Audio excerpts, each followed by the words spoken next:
धर्मराज ने नेवले से पूछे 3 सवाल। भगवान की सच्ची सेवा क्या है? मनुष्य सबसे बड़ी भूल कहाँ करता है? हर एक मनुष्यों को बुढ़ापे के लिए जवानी में कौन से 4 काम करके रख लेना चाहिए? दोस्तों, यह प्रसंग उस समय का है जब पांडवों ने महाभारत युद्ध जीतने के बाद हस्तिनापुर में एक अश्वमेध महायज्ञ किया था। उस महायज्ञ की चारों ओर प्रशंसा हो रही थी। धर्मराज युधिष्ठिर ने उस यज्ञ में नगरवासियों को भोजन कराया था। अपनी प्रशंसा सुनकर युधिष्ठिर फूले नहीं समा रहे थे। अभिमान के चलते उनके मन में अहंकार आया। उनके मुख से यह निकल गया कि जैसा मैंने महायज्ञ किया है ऐसा महायज्ञ ना पहले किसी क्षत्रिय ने किया है, ना आगे कोई कर सकेगा। धर्मराज की यह अभिमान पूर्ण बात सुनकर भगवान श्री कृष्ण को बहुत बुरा लगा। उन्होंने युधिष्ठिर के अभिमान को नष्ट करने का फैसला किया। उन्होंने सोचा कि मनुष्य अपने जीवन में सबसे बड़ी भूल यहीं पर कर देता है।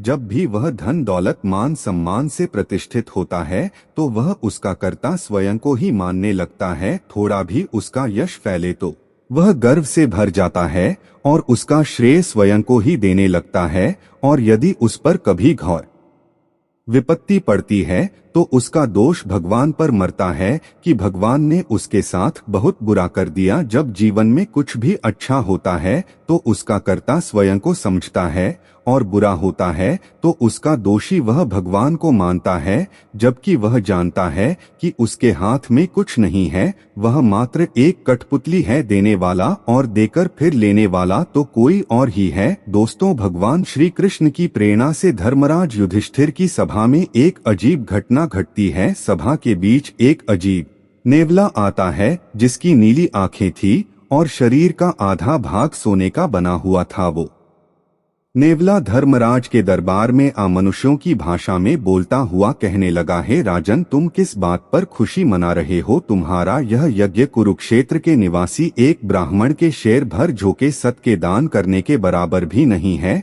मित्रों, नेवले की बात सुनकर पूरी सभा में सन्नाटा छा गया। सबको बड़ा आश्चर्य हुआ। सभा में बैठे समस्त ब्राह्मण और क्षत्रिय नेवले को चारों ओर से घेर कर पूछने लगे, हे भद्र प्राणी, हमारे इस यज्ञ में साधु समागम हुआ है, तुम किस आधार पर हमारे इस यज्ञ की निंदा करते हो, जबकि चारों तरफ लोग इसका गुणगान कर रहे हैं? हमने शास्त्र और न्याय के अनुसार प्रत्येक कर्तव्य कर्म का पालन किया है, पूजनीय जनों की विधिवत पूजा की है, अग्नि में मंत्रों के साथ आहुति दी है, देने योग सभी प्रकार की वस्तुओं का दान दिया है।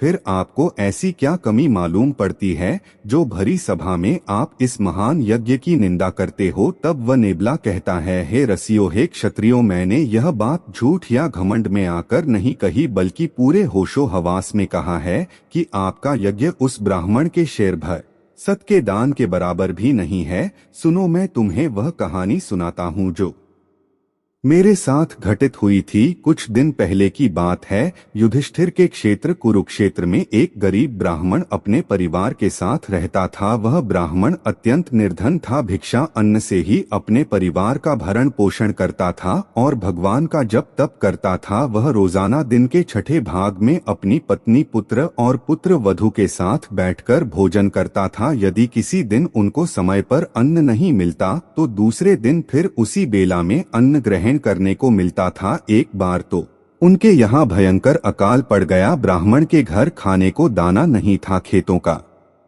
भी अन्न सूख गया था, इसलिए भिक्षा में भी कुछ नहीं मिल पाता था। हर रोज दिन का छठा भाग आकर बीत जाता था, किंतु उन्हें समय पर भोजन नहीं मिल पाता था। बेचारे सब के सब भूखे ही रह जाते थे। एक दिन दोपहर के समय ब्राह्मण भूख और गर्मी का कष्ट सहन करते हुए अन्न की खोज में घर से निकल पड़ा। घूमते घूमते काफी समय बीत गया। भूख और गर्मी से व्याकुल हो चला था, पर उन्हें कहीं से भी अन्न का दाना नसीब नहीं हुआ और अनेक दिनों की तरह उस दिन भी उन्होंने अपने परिवार के साथ उपवास करके ही दिन काटा। धीरे धीरे उनकी प्राण शक्ति क्षीण होने लगी। एक दिन कहीं से उन्हें शेर भर जो मिल गए। उन्होंने उन जौ को कूट पीसकर सत के रूप में तैयार कर लिया। अपने नियम अनुसार उन्होंने पहले तो अग्नि में आहुति दी, उसके बाद थोड़े थोड़े सत आपस में बांटकर खाने के लिए बैठ गए। आज उन्हें कई दिनों के बाद भोजन का सौभाग्य प्राप्त हो रहा था। अभी भोजन करने के लिए बैठे ही थे कि इतने में उनके द्वार पर उनसे भी ज्यादा भूखा एक ब्राह्मण आ गया, जिसकी बड़ी ही दयनीय दशा थी। भूख से उसका हाल बेहाल था। आंखें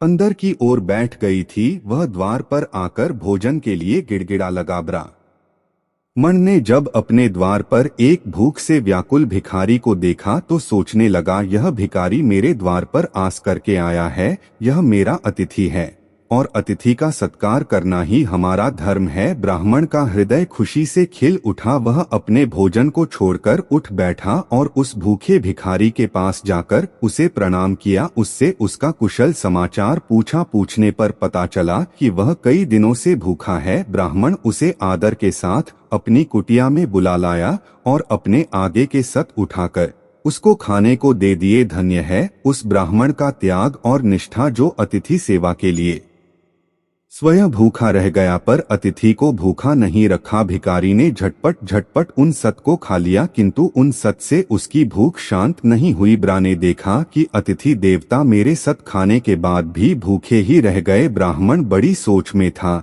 कि इनको किस प्रकार संतुष्ट किया जाए। अपने पति को चिंतित देखकर ब्राह्मणी ने भी अपने आगे का सत नहीं खाया। उसने उठाकर अपना भाग भी अपने पति को दे दिया कि लो इसे भी अतिथि को खिला दो। मित्रों, अपनी पतिव्रता पत्नी की यह बात सुनकर ब्राह्मण ने अपनी भार्या से कहा, हे कल्याणी, तुम धन्य हो जो अतिथि सेवा के हेतु स्वयं भूखी रह गई। मैं तो आपसे इसलिए नहीं कह सका क्योंकि अपनी स्त्री की रक्षा करना और उसका पालन पोषण करना हर कीटक पतंग और पशुओं का भी कर्तव्य है। पुरुष की तो बात ही क्या, पुरुष होकर भी जो स्त्री से अपना पालन पोषण नहीं करता है वह मनुष्य निंदा का पात्र है। ऐसा मनुष्य उज्ज्वल कीर्ति से भ्रष्ट हो जाता है और उसे उत्तम लोक की प्राप्ति नहीं होती। कहते हैं धर्म अर्थ काम संबंधी कार्य, सेवा, वंश परंपरा की रक्षा कार्य और अपने धर्म का अनुष्ठान, यह सब स्त्री रक्षा से ही होते हैं। जो पुरुष स्त्री की रक्षा करने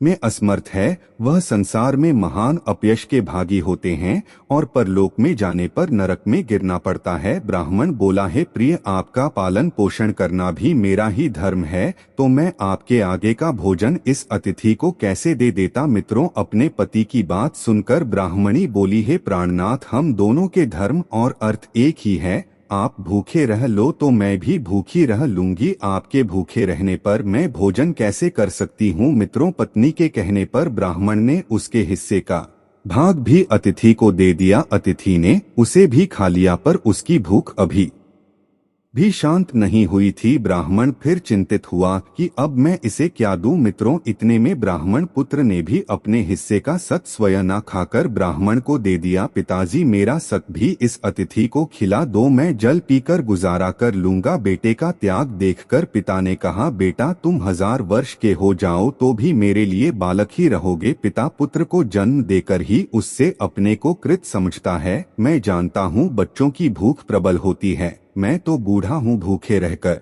भी कुछ दिन काट लूंगा। जीर्ण अवस्था हो जाने के कारण मुझे भूख भी नहीं लगती, पर तुम तो अभी बालक हो, तुम यह सत खाकर अपने प्राणों की रक्षा करो। मित्रों, ब्राह्मण पुत्र बोला, पिताजी मैं आपका पुत्र हूँ और पुत्र पिता की अपनी ही आत्मा होती है। आपके व्रत की रक्षा करना भी मेरा उतना ही दायित्व है जितना कि आपका। इतना कहकर पुत्र के हिस्से का भाग भी अतिथि को खाने को दे दिया। अतिथि ने उसे भी खा लिया, पर अभी भी उसकी भूख शांत नहीं हुई थी। ब्राह्मण फिर चिंता में पड़ गया। मित्रों, अपने ससुर को चिंतित देखकर पुत्र वधु ने भी अपने हिस्से के सत उठाकर अतिथि को परोसने के लिए दे दिए। अतिथि ब्राह्मण उसे भी खा गया।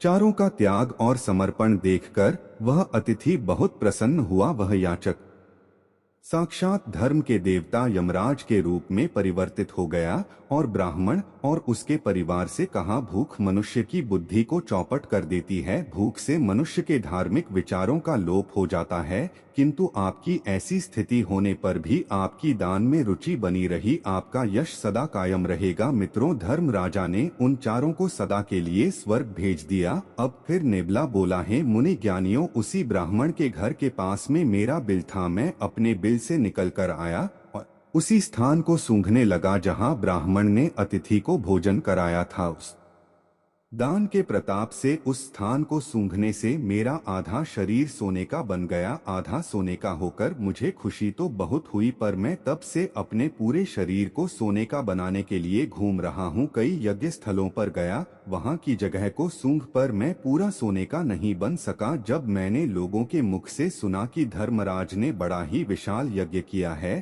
तो मैं इस यज्ञ की प्रशंसा सुनकर यहाँ चला आया। सोचा शायद यहाँ सोने का बन जाऊं, पर यहाँ पर आकर भी मैं पूरा सोने का नहीं बन पाया। इसीलिए मैंने हंसकर कहा था कि यह यज्ञ ब्राह्मण के शेर भर सत के दान के बराबर नहीं है। यदि यह यज्ञ वास्तव में उस यज्ञ से श्रेष्ठ होता तो मैं पूरी तरह से सोने का बन जाता। मित्रों, नेवले की बात सुनकर धर्मराज युधिष्ठिर का सिर नीचे की ओर झुक गया। उन्हें अपने अभिमान पर लज्जा आ रही थी कि वास्तव में मेरा इसमें कोई समर्पण नहीं है। सब कुछ करने वाला और कराने वाला ईश्वर ही है।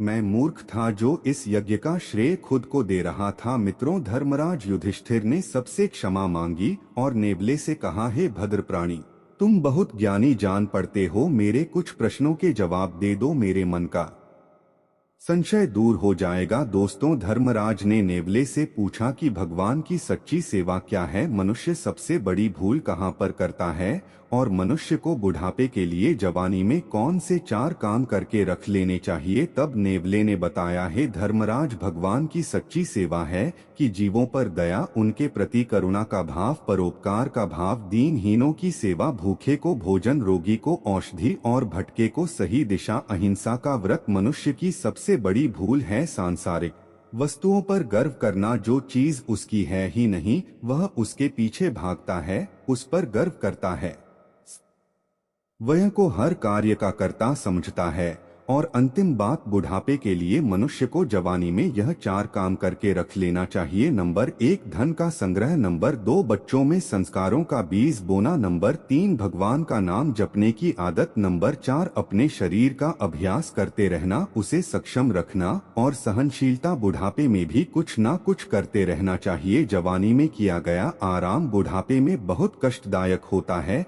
कभी निकम्मा बनाकर ना रखें, कुछ ना कुछ काम इस शरीर से लेते रहना चाहिए। इसे आप जितना आराम दोगे और फिर बुढ़ापे में आपके लिए बहुत कष्ट होगा। तो मित्रों, यह कहानी अच्छी लगी तो वीडियो को लाइक करें, साथ ही चैनल को सब्सक्राइब करें। आप सभी का धन्यवाद और कमेंट में जय श्री कृष्ण अवश्य लिखें।